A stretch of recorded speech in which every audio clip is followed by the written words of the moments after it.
Very good morning. So my dear students, I hope आप ready हो chapter के third part में जाने के लिए, और ये जानने के लिए कि कल जो हमने वीडियो की थी उसमें हमने देखा कि किस तरीके से नेशनल असेंबली को जो है रिकग्निशन किंग को देनी पड़ी, किंग लुइस को जो है नेशनल असेंबली को मान्यता देनी पड़ी।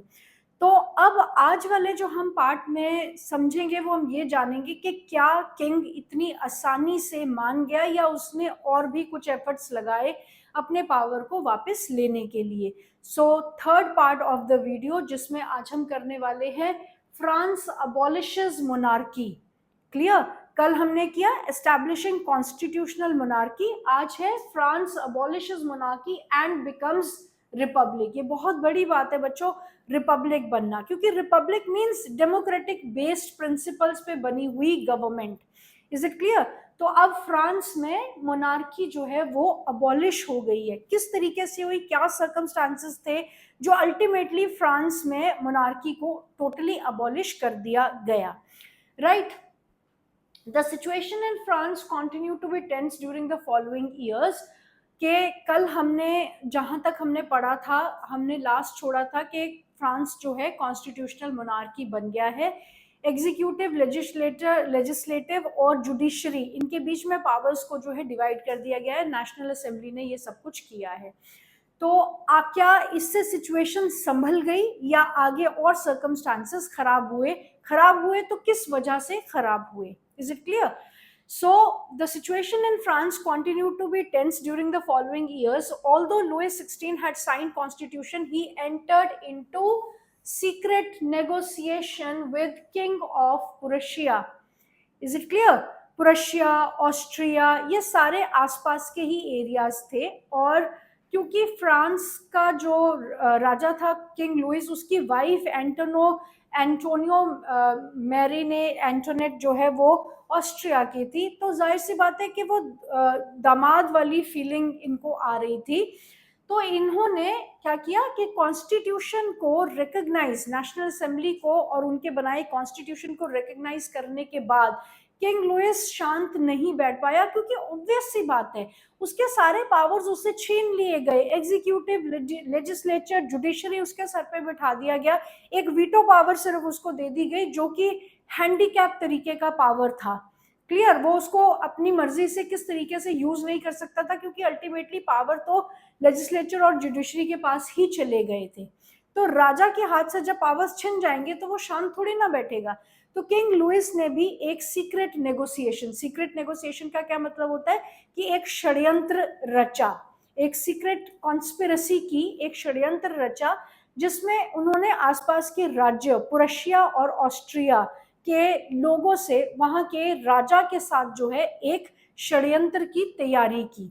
अब प्रुशिया और ऑस्ट्रिया के राजा क्यों मदद करना चाह रहे थे? एक तो दामाद वाला फैक्टर तो चलो है ही है, लेकिन कहीं ना कहीं प्रुशिया, ऑस्ट्रिया या और भी जितने आसपास के इनके लोग थे, वहां के राजाओं को ये चिंता होने लगी थी कि अगर इस तरीके का कुछ भी फ्रांस में होगा तो उसकी देखा देखी ऐसा ही हमारे राज्य में भी होगा।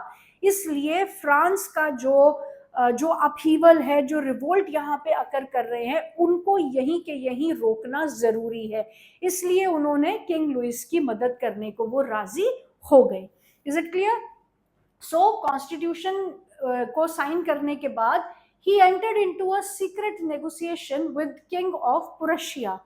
Rulers of other neighboring countries too were worried by the development in the France and made plans to send troops to put down the events that had been taking place there since the summer of 1789। 1789 से जो कुछ भी France में हो रहा था उन सबको आसपास के राजा भी नहीं चाहते थे कि वो फ्रांस से बाहर कैरी हो, क्योंकि उन्हें अपनी अपनी गद्दियों का, अपने अपने सिंहासन का भी उनको खतरा दिखने लग गया था। इसलिए उन्होंने किंग लुइस की मदद करने के लिए वो लोग तैयार हो गए। बिफोर दिस कुड हैपन, इससे पहले कि इनकी नेगोशिएशन काम आती या इससे पहले कि इनका षड्यंत्र सक्सेसफुल होता, नेशनल असेंबली ने क्या किया?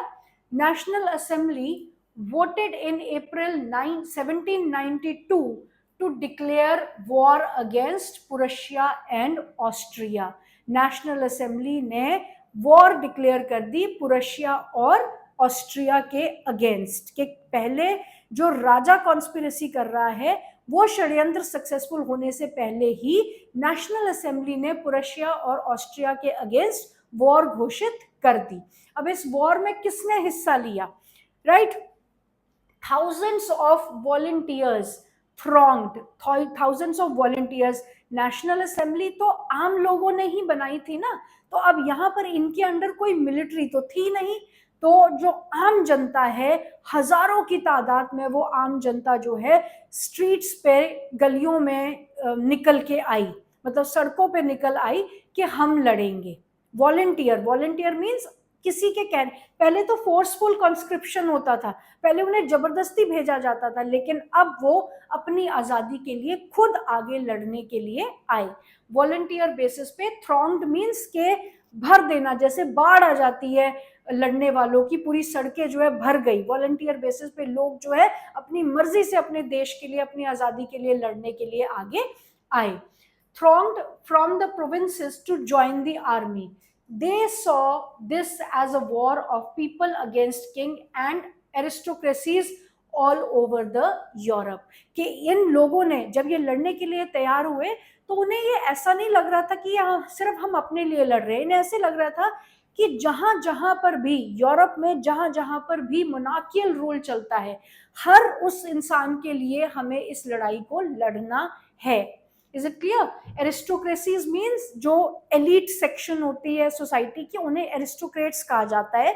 लेकिन नेशनलिज्म इन यूरोप 10th में जो आप करोगे, या फ्रांस में या रशिया में, एरिस्टोक्रेसीज जो है वो नोबिलिटीज को इसमें स्पेसिफिकली किंग और उनसे जुड़े लोगों को एड्रेस करने के लिए एरिस्टोक्रेसीज का यूज किया गया है. राइट.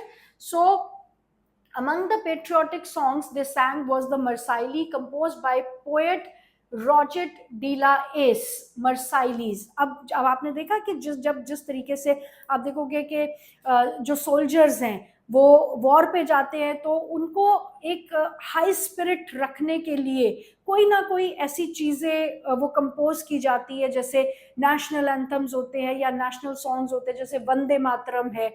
और उस तरीके का इन रॉबर्ट डी ला एस, जो कि एक फ्रेंच कंपोजर राइटर थे, उन्होंने एक गाना कंपोज किया जिसका नाम था मर्साइलीज. और बाद में यही मर्साइलीज सॉन्ग जो है इनका फ्रांस का नेशनल एंथम बन गया. तो मर्साइलीज को गाते हुए ये जितने भी लोग वॉलंटियरली अपने देश, अपनी आज़ादी के लिए लड़ने जा रहे हैं, ये इस गाने को गाते हुए ये लोग आगे लड़ने के लिए बढ़ते चले गए. Right. So Marseillaise, composed by poet Roger de la Ace. 1 mark question. It was sung for the first time by the volunteers from Marseille. Marseille एक जगह का नाम भी है. As they marched into Paris and so got its name, the Marseillaise is now the national anthem of France. Is it clear? कि इससे पहले कि राजा का षड्यंत्र सक्सेसफुल हो सके, नेशनल असेंबली ने पुरशिया और ऑस्ट्रिया के अगेंस्ट वॉर घोषित कर दी, और हजारों की तादाद में जो है आम जनता ने उस वॉर का हिस्सा बनने के लिए वो तैयार हुए. वेरी हाई स्पिरिट्स थी उनके मन में. उनकी ये सोच थी कि ये सिर्फ किंग लुइस या फ्रांस के राजा के अगेंस्ट ही वॉर नहीं है, ये हर उस राजा के अगेंस्ट वॉर है जो पूरे यूरोप में रूल कर रहे हैं और अपनी जनता को वो खुश नहीं रखते हैं. तो मर्साइलीज एक सॉन्ग कंपोज किया गया.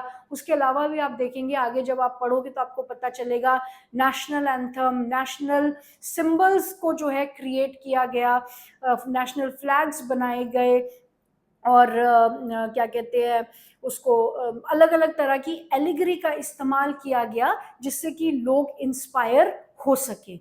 Is it clear? तो यहाँ पे फ्रांस की जनता ने जो है जंग छेड़ दी है अपने राजा के अगेंस्ट. उसके बाद the revolutionary wars brought losses and economic difficulties to the people. Is it clear? जब सरकार की तरफ से वॉर डिक्लेयर होती है तो आप देखोगे उसका एक्सपेंडिचर सरकार ही बेयर करती है, चाहे वो टैक्सेस के थ्रू ही आता है। लेकिन यहाँ पर जो लड़ रहे हैं वो आम जनता थी। और जब किसी भी तरीके की वॉर कहीं भी किसी भी कंट्री में अकर करती है तो वो वॉर दो फ्रंट्स पे होती है। दो फ्रंट्स का मतलब है, एक तो एक्चुअल वॉर जहां पे जंग हो रही है, जहां पे सोल्जर्स गोलियों से, बंदूकों से, तोपों से एक दूसरे को मार रहे हैं, वहां पर भी डिस्ट्रक्शन हो रही है।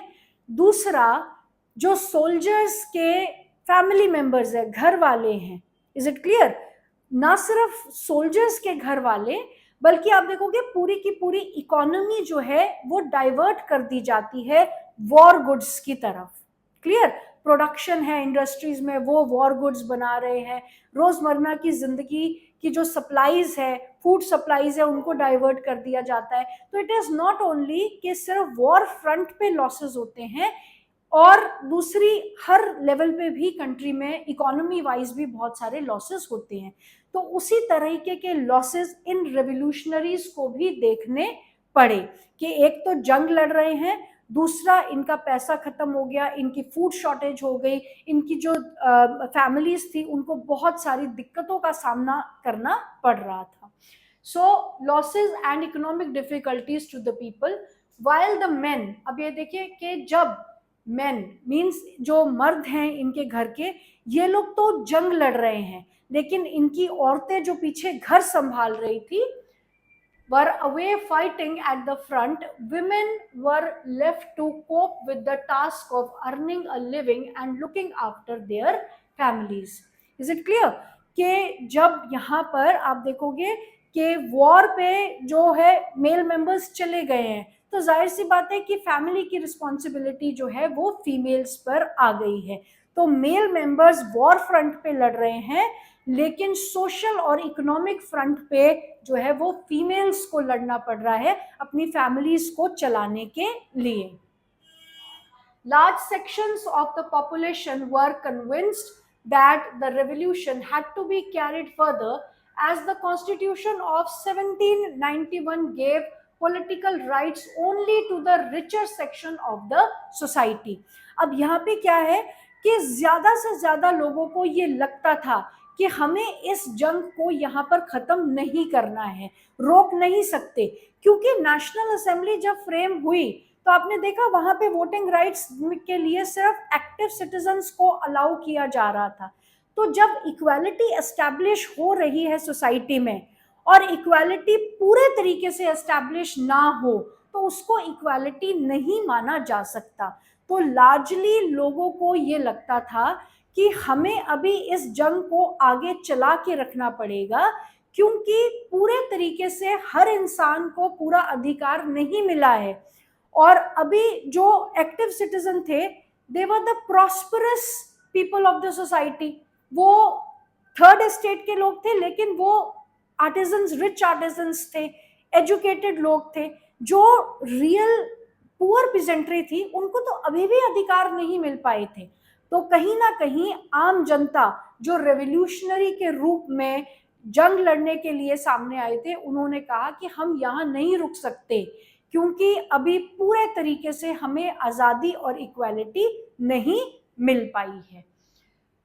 Political clubs became an important rallying point for the people who wished to discuss government policies and plan their own form of action. अब क्या हो रहा है कि जगह जगह लोग जो हैं वो एक दूसरे से मिलते थे और एक दूसरे से इन एक्टिविटीज के बारे में बात करते थे जो उनकी कंट्री में चल रहा था। तो इस तरीके से बहुत सारे पॉलिटिकल जो है क्लब्स बनने लगे, जहां पर लोग स्पेसिफिकली जो पॉलिसीज है, गवर्नमेंट की पॉलिसीज है, उनको डिस्कस करने के लिए ही आया करते थे। चाहे वो कॉफी शॉप्स है, चाहे वो सलून्स है, हर जगह पर इस तरीके के पॉलिटिकल डिस्कशंस जो हैं आम जनता में देखने को मिल रहे थे। The most successful of these club was that of the Jacobean Club. तो इसी तरीके का कि बहुत सारे अलग अलग जो क्लब्स बन रहे थे, उनमें से जो सबसे फेमस क्लब बना उसका नाम था Jacobin club, which got its name from the former convent of Saint Jacob in Paris. तो इनके जो क्रिश्चियनिटी के कोई गुरु रहे होंगे, सेंट जेकब, उनके नाम पे इसका नाम रखा गया Jacobin club. Women too, who had been active throughout this period, formed their own clubs. तो ना सिर्फ male members of the society, औरतें भी इस तरीके के क्लब्स की फॉर्मेशन जो है कर रही थी. तो औरतें भी अब एक्टिव होने लगी थी, चाहे उन्हें अभी भी किसी तरीके की रिकग्निशन और पार्टिसिपेशन नहीं मिल रही है. Right? The members of the Jacobean Club belonged mainly to the less prosperous section of the society. Clear? क्योंकि आप ये देखोगे कि जो अब तक हुआ, जो नेशनल असेंबली ने किया, that was also in the favor of the rich people only. तो अब यहाँ पर जो रेवोल्यूशन अकर किया है, उसमें जो पुअर पिजेंट्री है, जो गरीब लोग हैं, जैकोबियन क्लब्स की फॉर्मेशन और जैकोबियन क्लब्स में पार्टिसिपेट वो लोग कर रहे हैं लार्ज स्केल पे, क्योंकि कहीं ना कहीं उनको अभी भी ये लग रहा है कि हमारे लिए किसी ने कुछ नहीं किया. Is it clear? So they included small shopkeeper, छोटे छोटे दुकानदार, छोटे छोटे किसान, shoe makers, artisans, then pastry cooks, watchmakers, printers, as well as servants and daily wage workers, right? जो बड़े ही मिडिल क्लास या लो मिडिल क्लास या पुअर लोग थे, वो लोग जैकोबियन क्लब का हिस्सा अब बन रहे थे लार्ज स्केल पे. Their leader was Maximilian Robespierre. जो जैकोबियन क्लब था उसको लीडरशिप दी एक इंसान जिसका नाम था Maximilian Robespierre. Right? A large group among Jacobians decided to start wearing long stripped trousers similar to those worn by dock workers. Right? अब इन Jacobian clubs के जो members थे, इन्होंने क्या सोचा कि हम अपने आप को ना सिर्फ अपनी आइडियोलॉजी में बाकी के लोगों से, बाकी के लोग मतलब जो हायर सोसाइटी के लोग हैं, उनसे हम आइडियोलॉजी में तो अलग हैं ही, लेकिन हम दिखने में भी उनसे अलग हो जाएंगे. क्लियर? जो हाई सोसाइटी के लोग थे, चाहे वो नोबिलिटी के लोग थे, या फिर वो रिच पीजेंट्स थे, या फिर वो एजुकेटेड लोग थे, वो लोग एक अलग तरीके के ट्राउजर्स पहनते थे, नी ब्रीचर्स जिन्हें कहा जाता है. नी ब्रीचर्स मतलब जो जैसे बलून शेप्ड ट्राउजर्स होते हैं ना, नीचे से बहुत ज्यादा टाइट होते हैं, लेग्स के पास से बहुत ज्यादा टाइट होते हैं, लेकिन थाइस के पास से वो खुले हो जाते हैं. जो बलून शेप्ड ट्राउजर्स होते हैं उन्हें नी ब्रीचर्स कहा जाता है. क्लियर? तो नी ब्रीचर्स पहनते थे जो फर्स्ट और सेकंड क्लास के लोग थे, या फिर जो थर्ड एस्टेट के rich and prosperous people, they were wearing knee breaches. तो जैकोबियन क्लब्स ने कहा कि हम उनसे अलग दिखने के लिए हम स्ट्राइप्ड ट्राउजर्स पहनेंगे, इस तरीके के स्ट्राइप्ड ट्राउजर्स पहनेंगे, जैसे ट्राउजर्स जो डॉकयार्ड वर्कर्स होते हैं. डॉकयार्ड वर्कर्स कौन होते हैं? जो शिप पे काम करते हैं, शिप में माल को उतारना, जो भी मर्चेंडाइज आता है उसको उतारना, एक्सपोर्ट इंपोर्ट को का जो जितना भी सामान आता है उनको शिप्स को खाली करना और चढ़ाना, वो डॉकयार्ड वर्कर्स उन्हें कहा जाता है. तो वो एक तरह की स्ट्रिप्ड ट्राउजर मतलब ऐसे स्ट्रेट धारीदार इस तरीके की लाइनें जिसमें बनी होती है कि हम उनसे अलग दिखने के लिए इस तरीके के ट्राउजर्स पहनेंगे, ताकि हम ना सिर्फ सोच में बल्कि हम दिखने में भी उनसे अपने आप को अलग करेंगे. इसके साथ साथ उन्होंने कहा कि हम रेड कलर की अपनी टोपी भी पहनेंगे, ताकि वो टोपी जो सिंबलाइज करेगी हमारी इंडिपेंडेंस को. Is it clear? So a large group among the Jacobin decided to start wearing long stripped trousers similar to those worn by the dock workers. This was to set themselves apart from the fashionable sections of the society, especially the nobles who wore knee breeches. तो ये knee breeches जो है nobles पहनते थे, और knee breeches होती हैं balloon shaped trousers या pants जिनको कहा जाता है. इसलिए उनसे अलग दिखने के लिए जैकोबियन क्लब ने डिसाइड किया कि हम पहनेंगे striped trousers. Clear? It was a way of proclaiming the end of the power wielded by the wearers of the knee breeches. तो knee breachers कौन थे? Nobility. उन लोगों के पावर्स को खत्म करने के लिए इन्होंने अपने आप को सोसाइटी में अलग दिखाना शुरू किया. These Jacobians came to be known as Sansculottes. इनको जो जैकोबियन क्लब के मेंबर्स जो स्ट्राइप्ड ट्राउजर्स पहनते थे उनको सैनक्यूलॉट्स कहा जाने लगा. और सैनक्यूलॉट्स का मतलब है the ones without knee breeches. Sansculottes का मतलब है वो लोग जो नी ब्रीचेस नहीं पहनते. नी ब्रीचेस पहनते थे नोबिलिटी वाले. तो नोबिलिटी वालों के अलावा जो नी ब्रीचेस नहीं पहनते उनको कहा जाता था सैनक्यूलॉट्स, जो जैकोबियन क्लब के मेंबर्स थे. Sansculottes men wore in addition to the red cap that symbolized liberty. और जो जैकोबियन क्लब के मेंबर्स या जो सैनक्यूलॉट्स थे वो लोग स्ट्राइप्ड ट्राउजर के साथ, जैसे मैंने आपको पहले भी बताया, रेड कलर की कैप पहनना उन्होंने शुरू किया, जो हमने सिंबल्स में इससे पहले वाले वीडियो में पढ़ा ना, फाइगेरियन कैप, जो कि सिंबलाइज करती है उनकी लिबर्टी, अपनी इंडिपेंडेंस. तो अपने कपड़ों से भी उन्होंने ये दिखाया कि हम आपकी सोसाइटी का हिस्सा नहीं है. Women, however, were not allowed to do so. तो औरतों को जो है ये सब कुछ करने की आज़ादी नहीं थी, हालांकि क्लब्स वो भी बना रहे थे. अब इसके बाद क्या होता है, समझ में आई है आपको बात? जनरल स्टेट जनरल की मीटिंग, टैक्सेस का लगाना, वॉकआउट हो जाना, कंसेंस ना बन पाना, वॉकआउट हो जाना, नेशनल असेंबली का बनना, नेशनल असेंबली को मान्यता देनी पड़ी राजा को, लेकिन राजा वहां चुप नहीं रहा और उसको लगा कि मुझे अपने पावर्स वापस लेने हैं. He entered into secret negotiation with king of Prussia and Austria. लेकिन वो उसकी नेगोशिएशन सक्सेसफुल होती, उसकी कॉन्स्पिरेसी सक्सेसफुल होती, उससे पहले नेशनल असेंबली ने वॉर डिक्लेयर करती. अब इस वॉर का हिस्सा कौन बनते? इस वॉर का हिस्सा बनते आम जनता, क्योंकि मिलिट्री तो उनके अंडर नहीं है ना, मिलिट्री तो उनका रूल नहीं मानेगी. तो आम जनता जो है इस जंग में लड़ने के लिए चले गए. अब तक जो नेशनल असेंबली ने किया वो कहीं ना कहीं पॉपुलेशन को अभी भी डिवाइड कर रहा था into active and passive citizens. Active citizens को तो वोटिंग राइट मिल गया, उनको रिकग्निशन भी मिल रही है, लेकिन पैसिव सिटीजन्स का क्या? तो पैसिव सिटीजन्स ने अब अपने लिए ये डिटरमिन किया कि हम भी अपने अलग क्लब्स बनाएंगे, जैकोबियन क्लब, जो ना सिर्फ आइडियोलॉजी में अलग होगा, दिखने में भी आम लोगों से, या फिर सॉरी, जो खास लोग हैं सोसाइटी के उनसे अलग होंगे. Is it clear? In the summer of 1792 में क्या हुआ? The Jacobian planned an insurrection. Insurrection means infiltration. खुफिया तरीके से अपने कंट्री में लोगों को अंदर घुसाया गया. क्लियर? इन्फिल्ट्रेट करवाया गया, जैसे पाकिस्तानी हमारी कंट्री में इन्फिल्ट्रेट करवाते हैं ना टेररिस्ट को, उस तरीके से.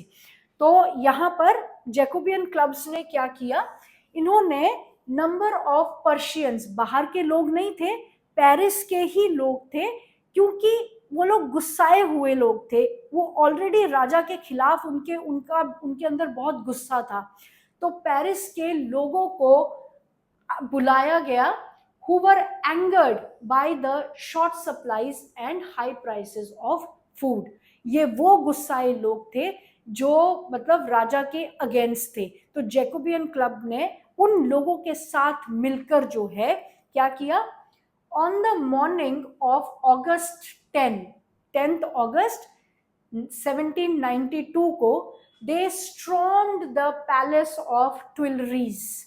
Palace of Tuileries है जहां पर राजा रहता है. एक और पैलेस है उसका, वर्साइल के अलावा राजा है उसके तो कितने भी पैलेस हो सकते हैं, राइट? सो पैलेस ऑफ ट्विलरीज में किंग लुइस और उसकी वाइफ मैरीने एंटोनेट, ये लोग यहाँ पे थे. 10 अगस्त की मॉर्निंग में पर्शियन लोग और जैकोबियन क्लब के लोगों ने यहाँ पर धावा बोल दिया, अटैक कर दिया, and massacred the king's guard and held king himself as hostage for several hours.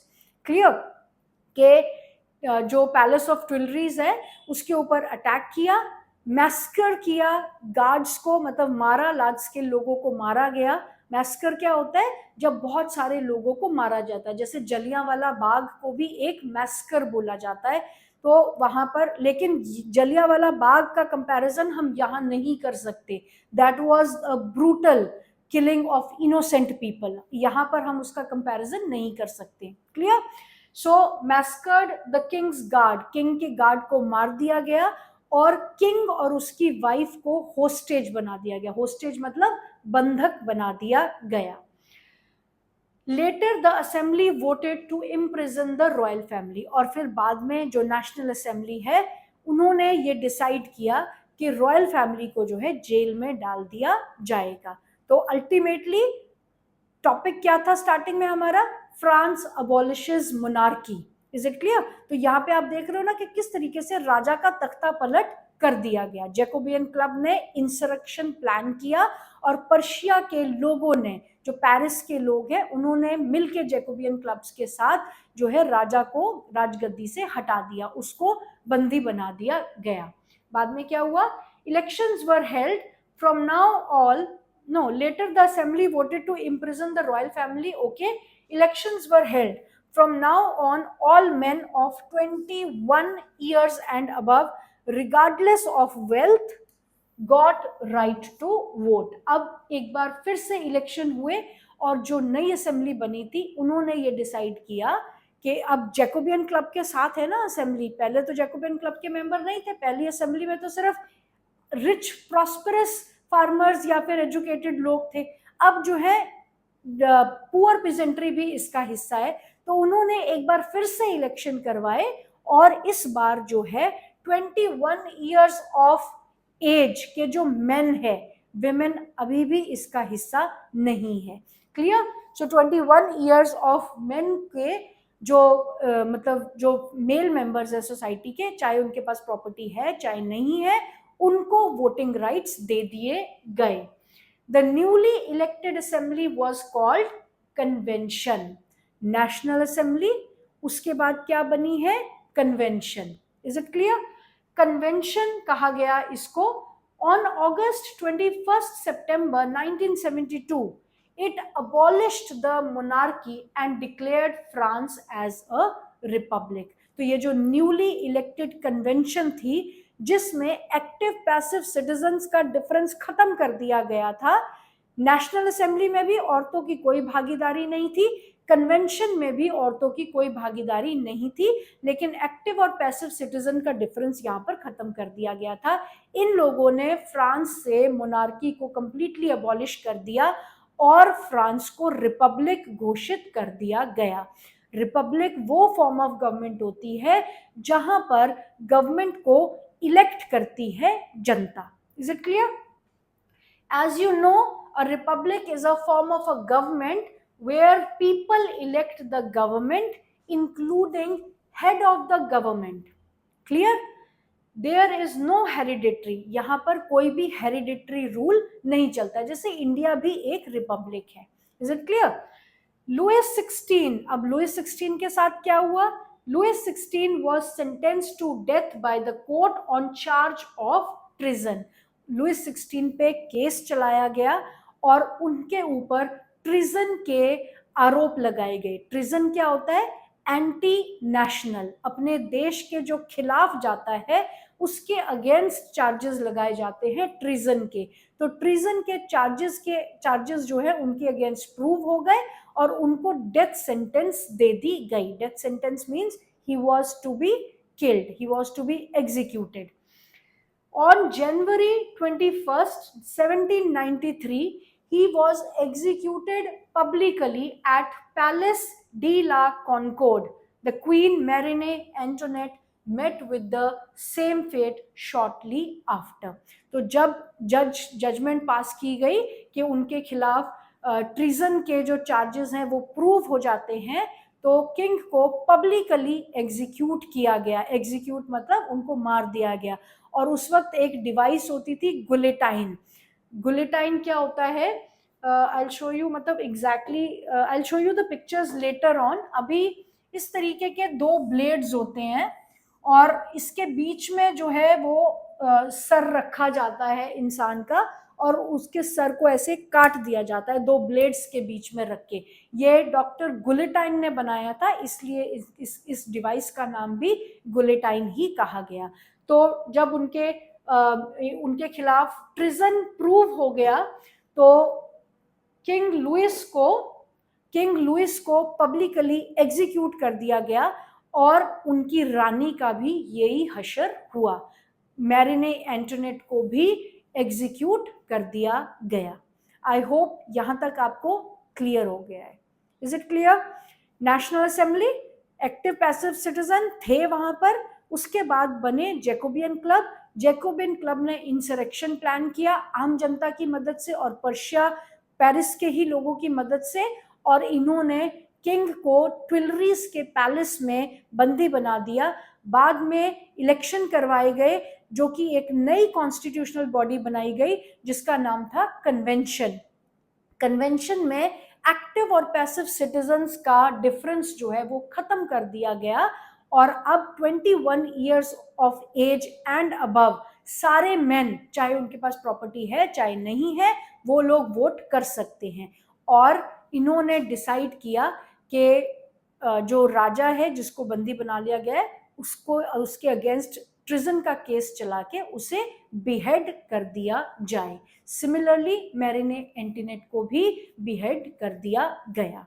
I hope यहां तक आपको क्लियर हो गया है। So our next topic is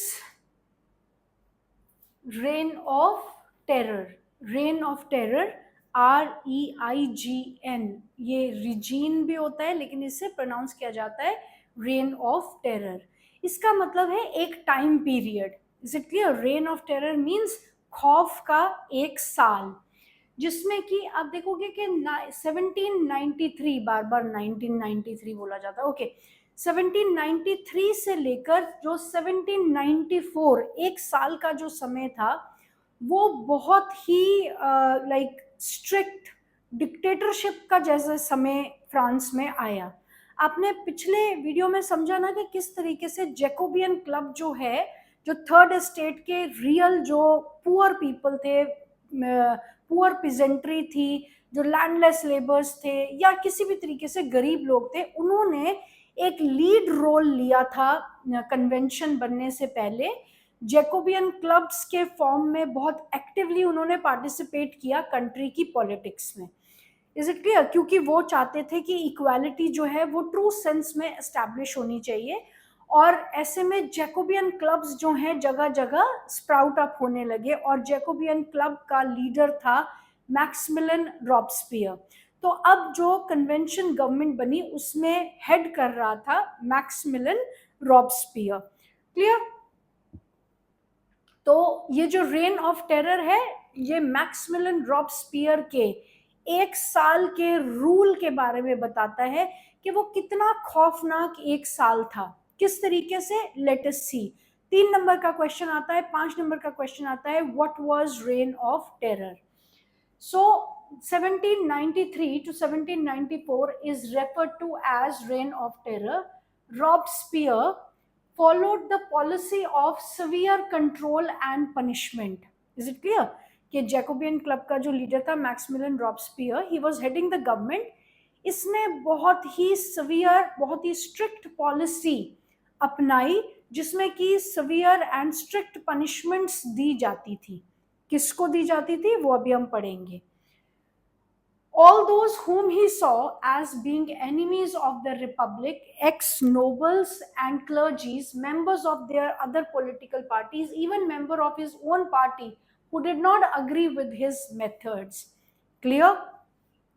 कौन कौन है? ex-nobles जो पहले nobility को belong करते थे, clergies के member मतलब first और second estate के members, members of other political, that means जो उनसे other political groups थे उनके members, या फिर अपनी ही ग्रुप के members जो उसकी पॉलिसी के अगेंस्ट चले जाते थे, उनके अगेंस्ट। मतलब जो इनकार कर रहा है ना, जो रॉब्सपियर गवर्नमेंट जो कर रही है, जो उससे सहमत नहीं है, हर वो इंसान के अगेंस्ट रॉब्सपियर ने स्ट्रिक्ट पनिशमेंट की पॉलिसी को अपनाया, right, who did not agree with his methods were arrested, they were arrested, उनको जेल में डाला जाता था, imprisoned and then tried by revolutionary tribunals. revolutionary tribunals क्या होते हैं, जो कभी कभी जैसे एक खास तरह के कोर्ट्स बनाए जाते हैं जहाँ पे जो जिनके खिलाफ देश द्रोह का मामला चलता है उन केसेस की सुनवाई की जाती है। तो रेवोल्यूशनरी ट्राइब्यूनल्स में इन लोगों के अगेंस्ट भी रॉबस्पियर जो है बहुत सिवियर पनिशमेंट की पॉलिसी को फॉलो करता था, सिंपल तौर पे जो उसकी पॉलिसीज को नकारता था। इसमें नोबिलिटी और क्लर्जीज तो अलग थे ही, लेकिन अपने ही ग्रुप के मेंबर्स को भी वो नहीं बख्शता था।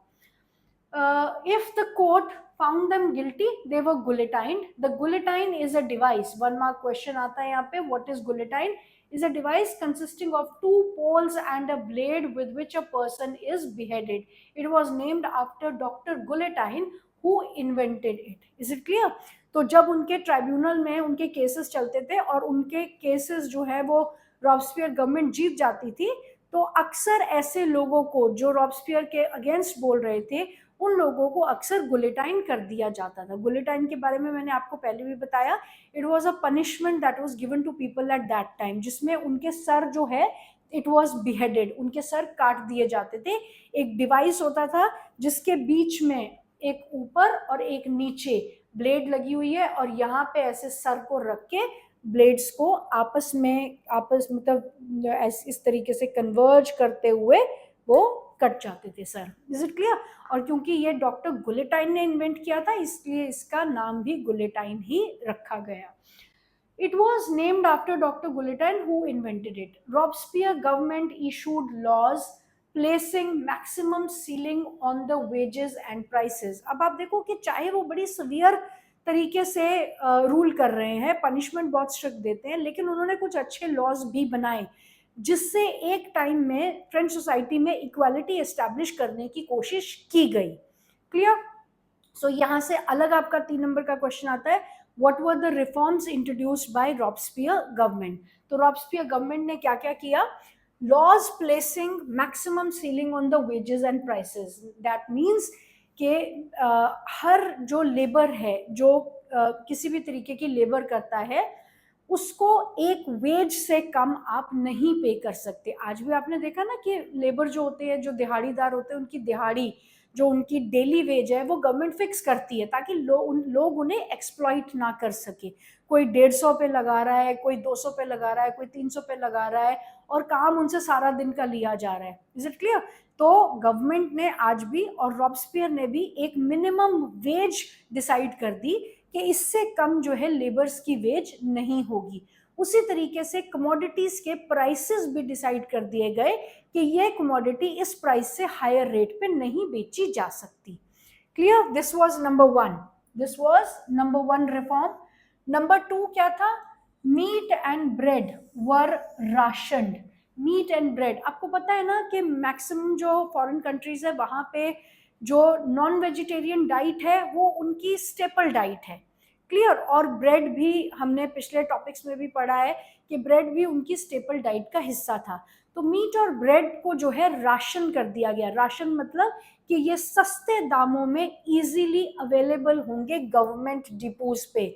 आपको पता है ना, जैसे इंडिया में भी राशन की दुकानें होती है, डिपोज होते हैं, गवर्नमेंट के एजेंसीज डिपोज होते हैं जहाँ पे सस्ती दरों पे बीपीएल के कार्ड, येलो कार्ड्स, इन पे जो है सस्ती दरों पे राशन जो है गरीब लोगों को अवेलेबल करवाया जाता है।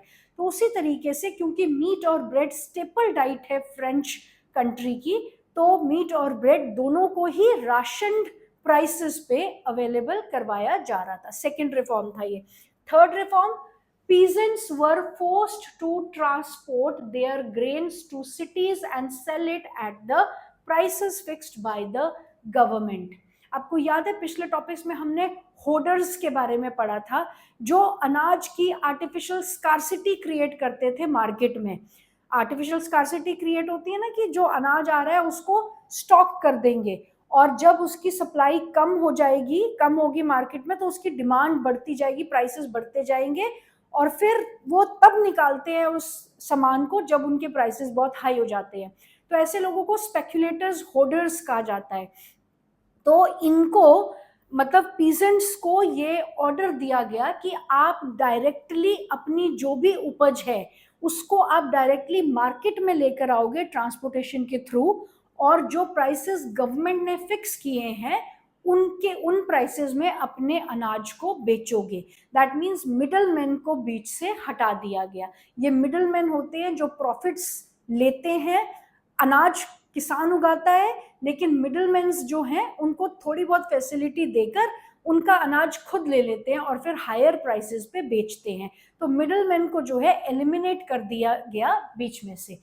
थर्ड रिफॉर्म था ये, पीजेंट्स को कहा गया कि डायरेक्टली मार्केट में लेकर आए और गवर्नमेंट के प्राइसेस पे अपने क्रॉप्स को बेचे।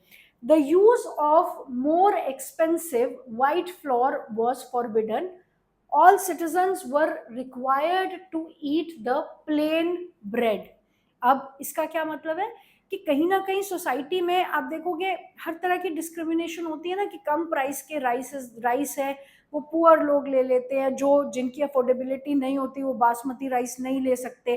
तो इससे कहीं ना कहीं सोसाइटी बढ़ती चली जाती है। तो रॉबस्पियर का जो फोर्थ रिफॉर्म था वो ये था कि एक ही तरह की प्लेन ब्रेड मार्केट में मिलेगी, कोई भी हाई क्वालिटी की ब्रेड नहीं खाएगा, क्योंकि उससे डिस्क्रिमिनेशन हो रही है सोसाइटी में। जो एलीट हैं वो हाई क्वालिटी की ब्रेड खाते हैं, और जो पुअर पिजेंट्री थी या गरीब लोग थे किसी भी तरीके से, वो लोग लो क्वालिटी की ब्रेड खाते थे। तो एक ही प्लेन ब्रेड जो है वो मार्केट में अवेलेबल होगी। Then a loaf made of whole wheat, okay। Then equality was also sought to be practiced through forms of speeches and addresses।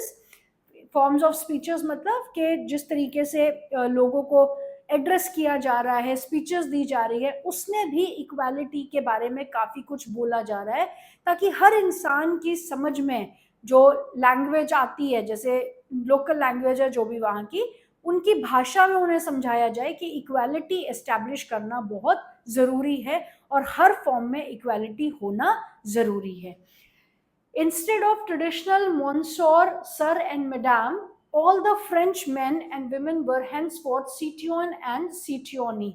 That means कि जो titles दिए जाते हैं ना सर और मैडम, जैसे फ्रेंच में हम कहते हैं मदाम, तो सर और मैडम का जो टाइटल है उनको गिव अप कर दिया गया कि किसी को भी सर एंड मैडम नहीं कहा जाएगा। सिर्फ एक ही आइडेंटिटी है फ्रांस के लोगों की, और वो है French citizen. Is it clear कि सब लोग फ्रांस के सिटीजन्स के तौर पे जाने जाएंगे। Then churches were shut down and their buildings were converted into barracks or offices।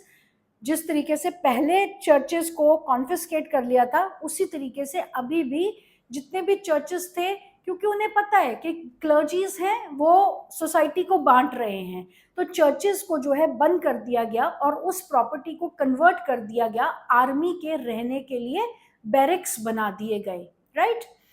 Next, India and the contemporary world, Robespierre pursued his policy so relentlessly that even his supporters began to demand moderation। Right? एक time पे आप देखोगे कि Robespierre, yes, and finally he was convicted by the court in July 1794, arrested on the next day and sent to guillotine।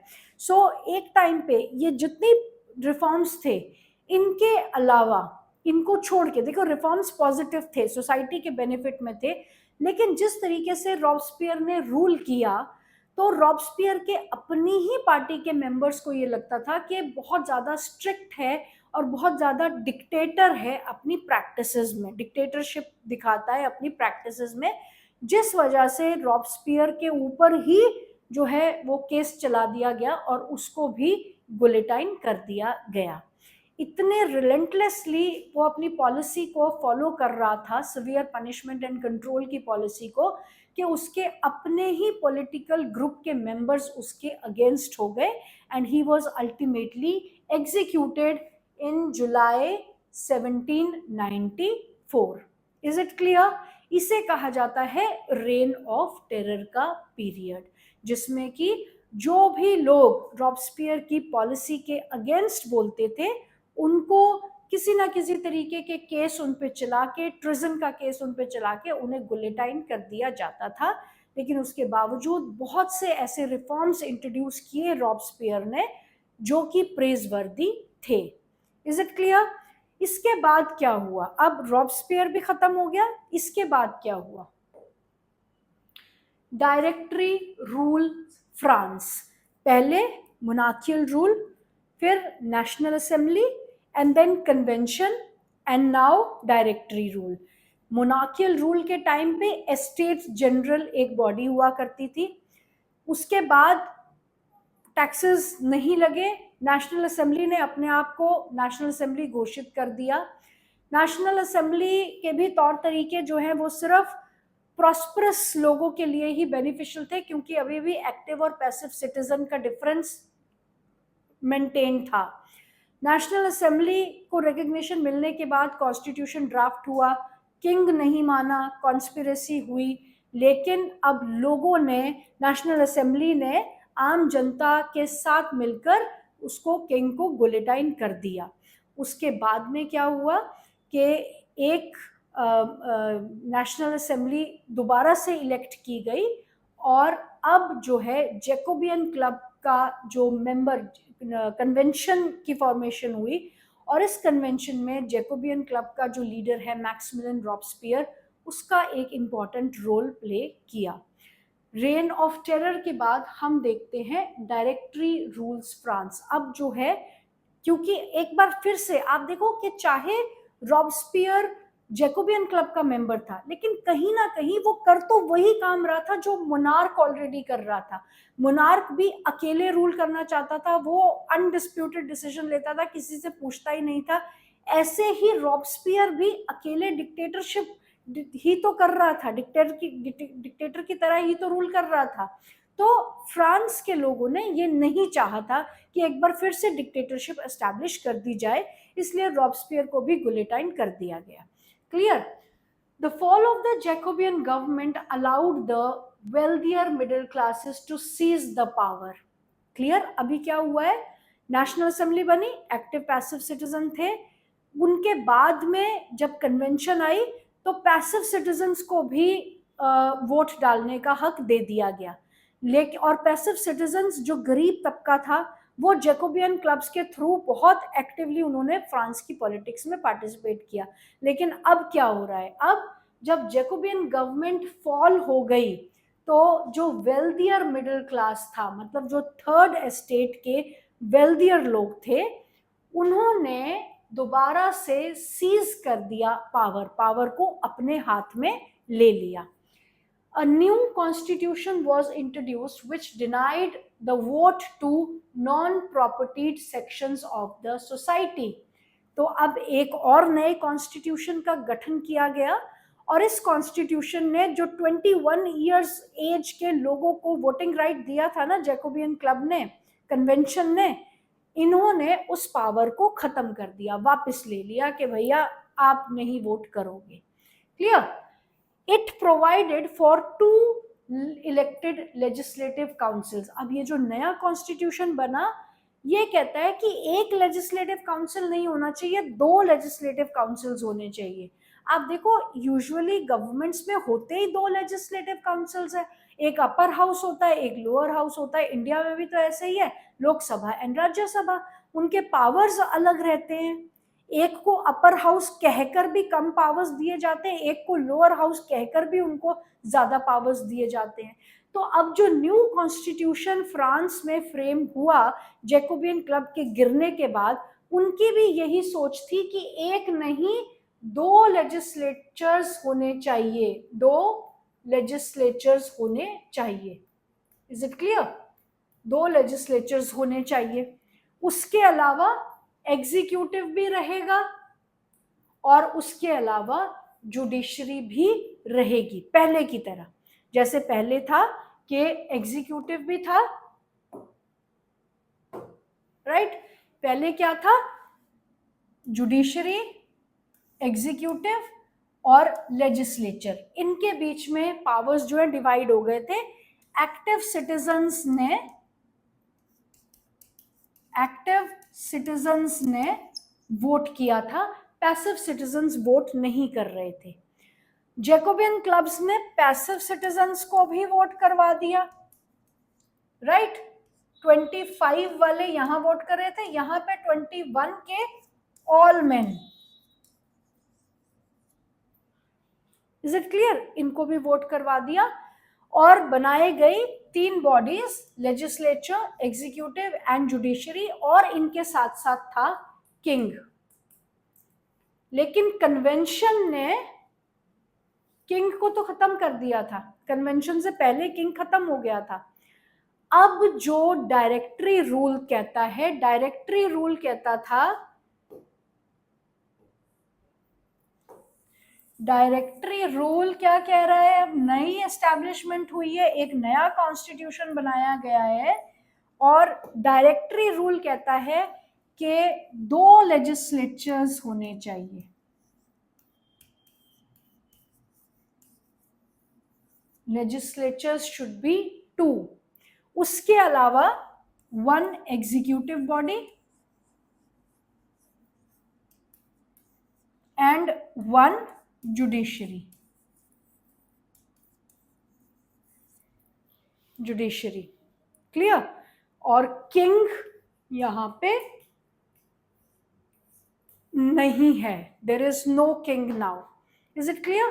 तो 2 legislatures की जो है demand अब वाले नए कॉन्स्टिट्यूशन ने की, और उन्होंने कहा कि जो एग्जीक्यूटिव मेंबर्स हैं, एग्जीक्यूटिव मेंबर्स में 5 लोगों को शामिल किया जाना चाहिए, 5 मेंबर्स।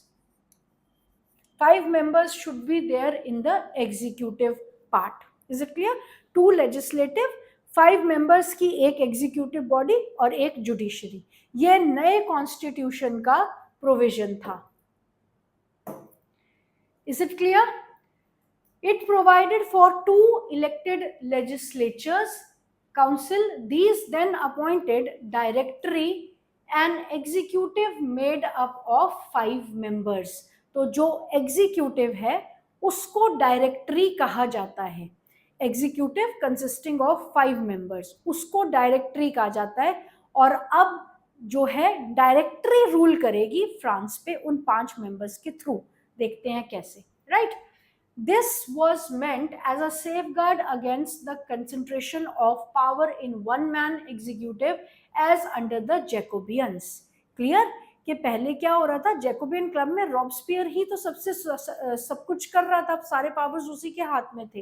तो ये जो 2 लेजिस्लेटिव और 5 मेंबर्स के एग्जीक्यूटिव, जिसको डायरेक्टरी कहा जा रहा है, ये इसलिए बनाया गया ताकि एक हाथ में पावर कंसंट्रेट ना हो सके, क्योंकि उनकी ये सोच थी कि चाहे कोई कितना ही अच्छा इंसान क्यों ना हो, जब उसके हाथ में पावर आता है तो वो डिस्पोटिक हो ही जाता है, वो डिक्टेटर हो ही जाता है।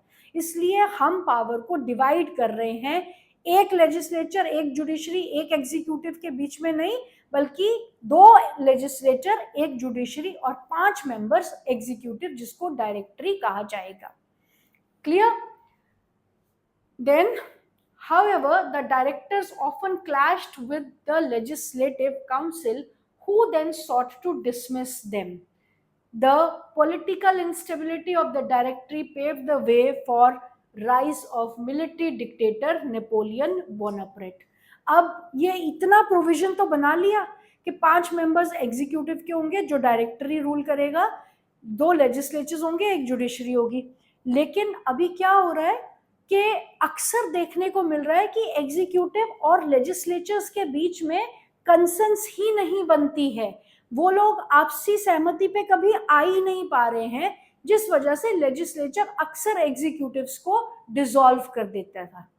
और क्योंकि आपने देखा ना, जब गवर्नमेंट में आपस में नहीं बनती है, क्योंकि लेजिस्लेचर है, एग्जीक्यूटिव है, चाहे जुडिशरी है, जुडिशरी तो इंडिपेंडेंट होता है, लेकिन एग्जीक्यूटिव और लेजिस्लेचर हिस्सा तो एक ही सरकार का है ना, अलग अलग ऑर्गन्स है, लेकिन है तो वो एक ही सरकार का हिस्सा। तो अगर एक ही सरकार के ऑर्गन्स ही आपस में लड़ेंगे तो कंट्री में स्टेबिलिटी कैसे आ पाएगी, गवर्नमेंट स्टेबल हो ही नहीं पाएगी।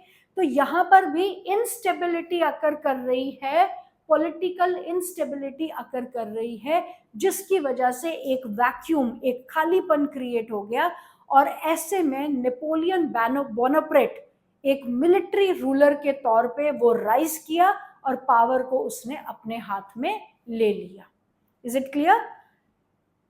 The council who then sought to dismiss them, sorry, the political instability of the directory paved the way for the rise of military dictator.